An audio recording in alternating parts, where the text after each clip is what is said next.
Stacey Abrams, for those who do not know, yes, she is running for governor of Georgia again. And the other day, she tweeted something that really rubbed people the wrong way in reference to the police.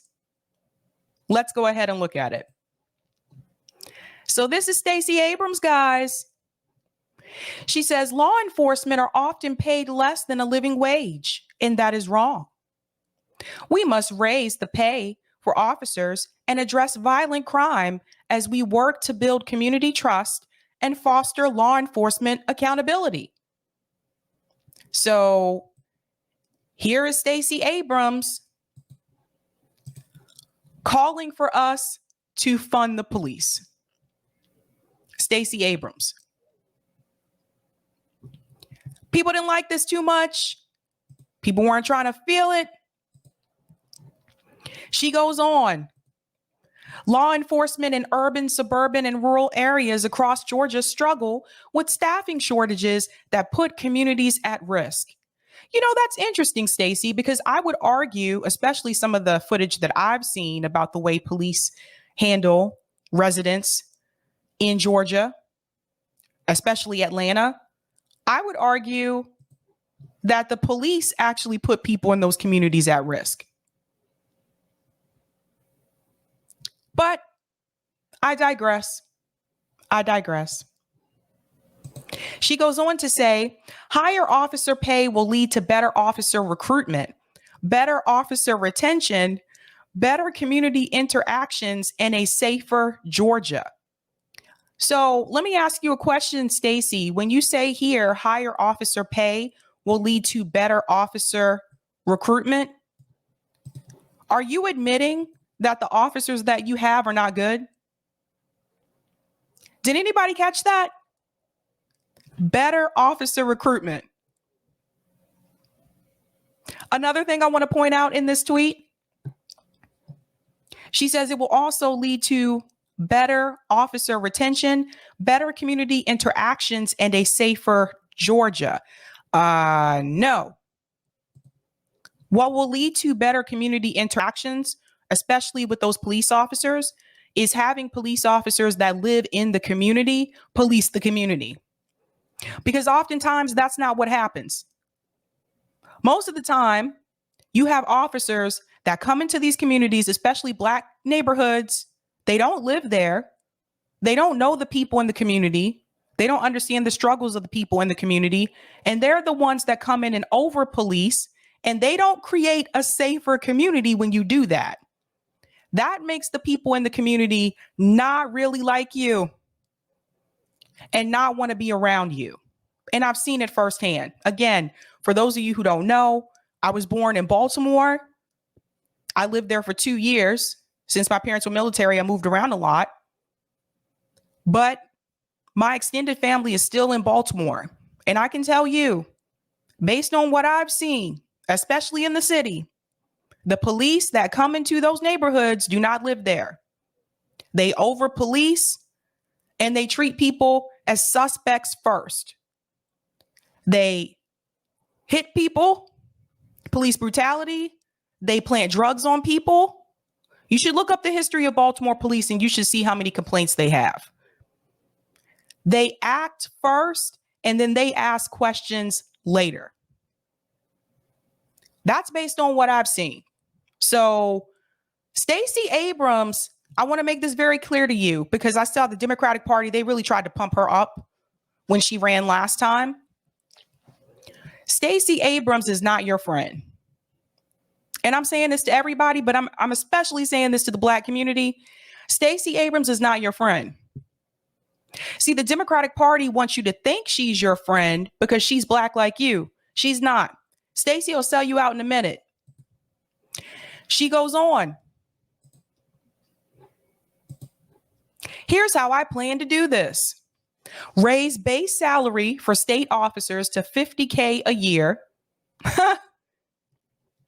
Where's the push to give that salary to teachers? I got a question about that.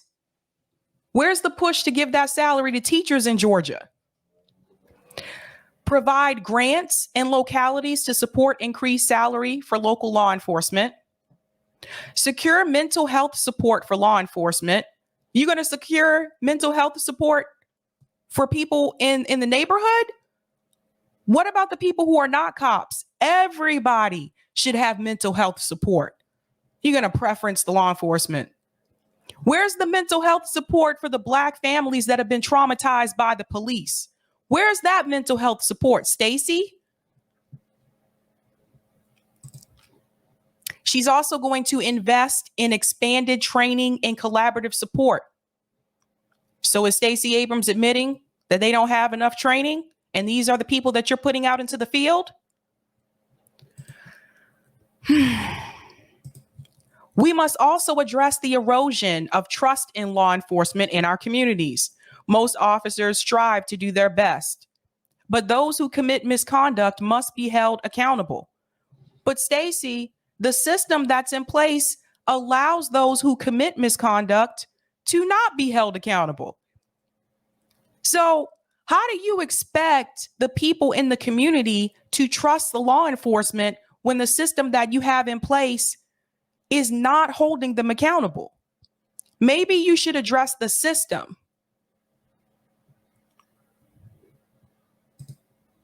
In particular, the killing of young Black men who pose no threat cannot be ignored. Notice how she put that last? Oh my God, this woman. Thank you, George. All skin folk ain't kinfolk. No. Angela said cops cause mental health issues. Thank you. This woman. She goes on to say she's also going to add or develop guidelines for police department policies that govern community relations and transparency. You mean to tell me the police department doesn't have any guidelines right now? This is laughable to me. There's more. Here's how I plan to do this. Part 2, require accountability for unlawful violence and misconduct. How are you going to do that, Stacey? These are just bullet points to me.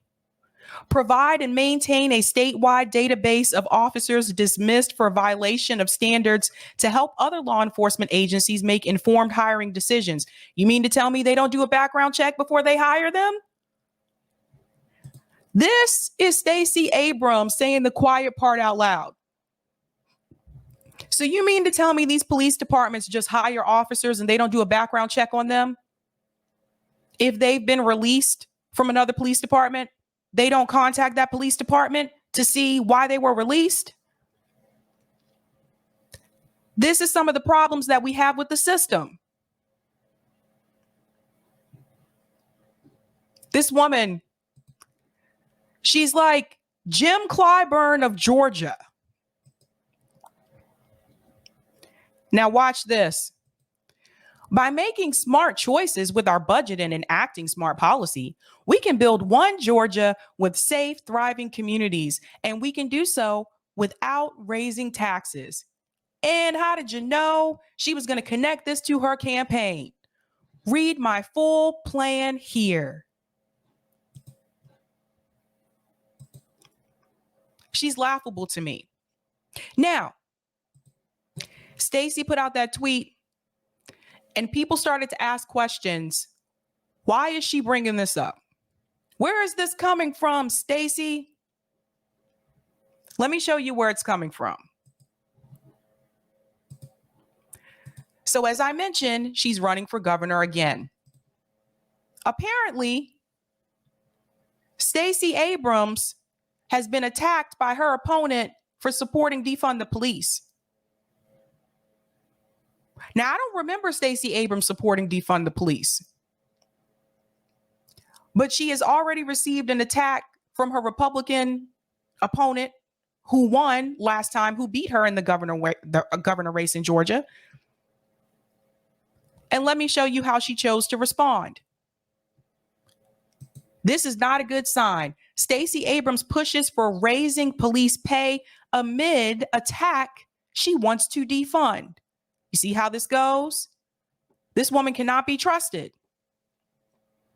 Stacey Abrams, the Democratic candidate in this year's Georgia's gubernatorial race, announced on Thursday she would push for a raise for the base salaries of law enforcement if she wins the election. Again, if she wins the election. Do you see what's happening here? Abrams made the announcement on Twitter, where she also included a page on her website that detailed her policy plan. Her comments come after her opponent in November's election, the incumbent Republican Governor Brian Kemp, released an ad that claimed Abrams supports a defund the police movement. Abrams has said she has never advocated for defunding law enforcement. I'm going to read this again. Now you know where that tweet came from. Governor Brian Kemp released an ad that claimed that Abrams supports a defund the police movement. So, as a result of that, Stacey Abrams decided to put out a plan saying that she's going to fund the police. And this is how Democrats cave. Just like that. See, you don't see this happening with Republican candidates for the most part.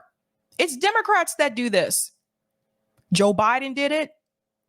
Bernie Sanders did it in 2020.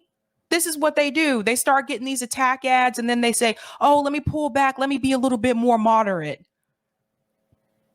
How should Stacey Abrams have countered this? Not by saying, let's give the police more money. What Stacey Abrams could have said is, I never supported defund the police. But no, she got to go full-fledged Jim Clyburn and say, here's my detailed plan of how I'm going to give the police more money. Just like that, she caved. One attack ad and she already gave in.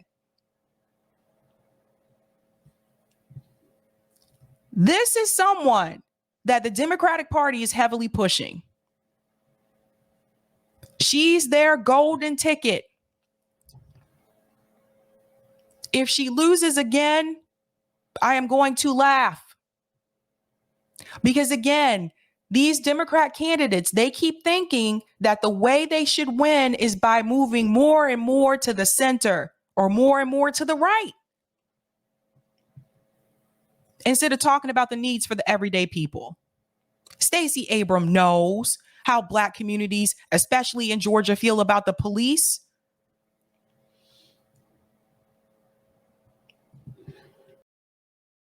Rain said establishment Democratic Party has no fight. No, they don't. No fight at all. Do you think Marjorie Taylor Greene would cave to an attack ad? No. Do you think her opponent, if they said, oh, she's pro-life and she's a Trump supporter, do you think that would make Marjorie Taylor Greene come back with a statement that says, I am not a Trump supporter. In fact, I heavily support Joe Biden? No, she wouldn't do that. She's not going to budge on that. It's the Democrat candidates that cave. They're so busy trying to please the Republican Party, and it's true. They're so busy trying to please the Republican Party that they are willing to back down on their own freaking goals and policies. That's actually why we don't have Roe v. Wade codified into law. Because the Democratic Party was so busy trying to please the Republican Party and trying not to alarm the moderates and the centrists. That's why Obama didn't do it. That's why Bill Clinton didn't do it. And that's why Nancy Pelosi said we shouldn't focus on it. I'm going to get into that in a second. The Democratic Party are the ones that do it. You don't see the Republican Party in D.C. caving to what the Democrats want. For the most part, you don't see them budging on their positions, on their values, on their beliefs. They don't do it. It's the Democratic Party that caves. And why is that?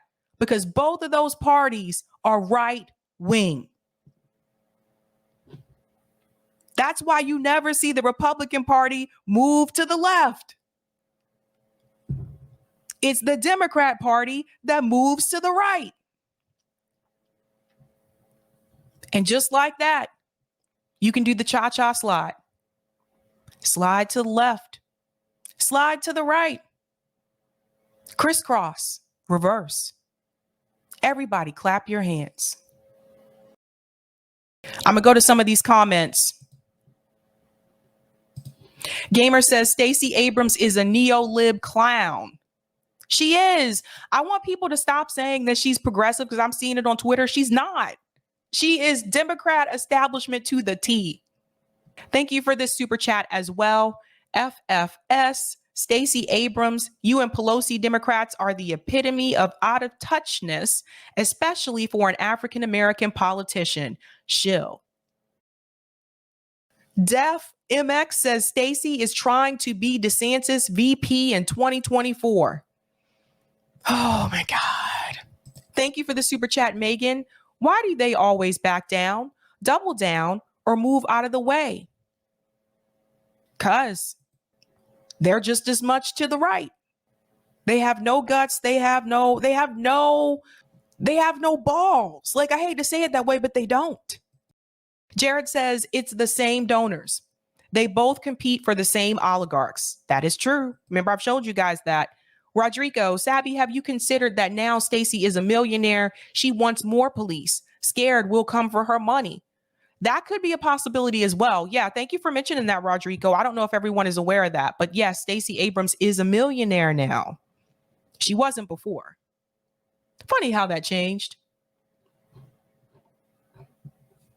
So in my opinion, I think you guys all know how I feel about the police situation. No, I don't think we need to give them more money. A lot of times they're standing around and they're not doing what they need to do. They're harassing people for things that they don't really need to be harassed for. Especially right now when we're living in late stage capitalism. And I want to show you an example of that. I want to show you what happened to this gentleman here. Now, this has been going around on Twitter. I retweeted this and I said, this is late stage capitalism. This is also on TikTok as well, you guys. Listen to this. This is so sad. And I know some of you are going to feel this guy's pain when you hear what he says here. Let me push the fucking thing, man. Don't tow it away on me. Cost me money. I don't have any money, dude. Okay. I'm broke, man. My life sucks. I understand that. You're making it worse. Okay, I understand that, sir. But no, you don't. The vehicle is getting towed tonight, okay? So you God damn, you all fucking suck. Okay. You all fucking suck. Okay. Are you suck? Are you done with that? Bad. I just have to write his... You suck. You're not nice. You're not cordial. You don't give a fuck about people like... They were trying to tow his car and he wanted to push it.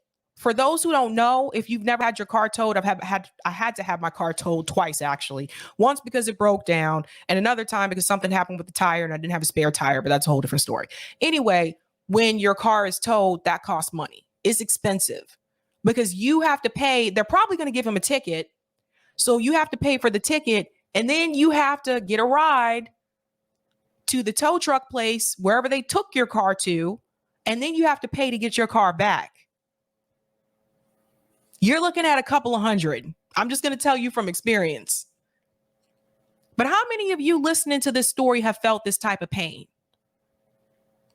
You heard what he said? My life sucks. I felt this. I felt what he was saying. When you're rock bottom like that, you don't have the money.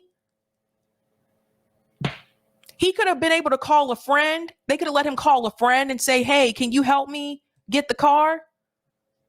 This is late stage capitalism. This is what the police are doing with their time. When they're not harassing Black people, this is what they're doing with their time. They damn sure aren't saving any damn lives. I think we saw that pretty clear in Texas, right? No? Listen to him. Let me push the fucking thing, man. Don't tow it away on me. Cost me money. I don't have any money, dude. Okay. I'm broke, man. My life sucks. I understand that. You're making it worse. Okay, I understand that, sir. But no, you don't. The vehicle is getting towed tonight, okay? So you God damn, you all fucking suck. Okay. You all fucking suck. Okay. Are you suck? Are you done with that? Bad. I just have to write his... You suck. You're not nice. You're not cordial. You don't give a fuck about people like... See, he knows.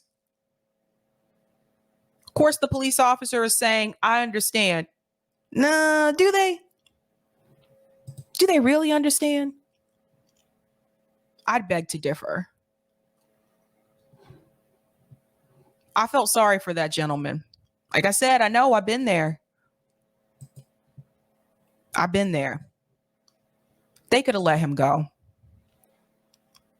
It's little things like that. Like, they could have let him go. But no, cops got a cop. Got to write a ticket. Got to meet that quota at the end of the month. Can't let this guy go, even though he told me he's poor and his life sucks. Probably could have found another way to get that car to where it needed to go. But welcome to America. So no, Stacey Abrams, like I said, I'm going to laugh if she loses again. I am going to laugh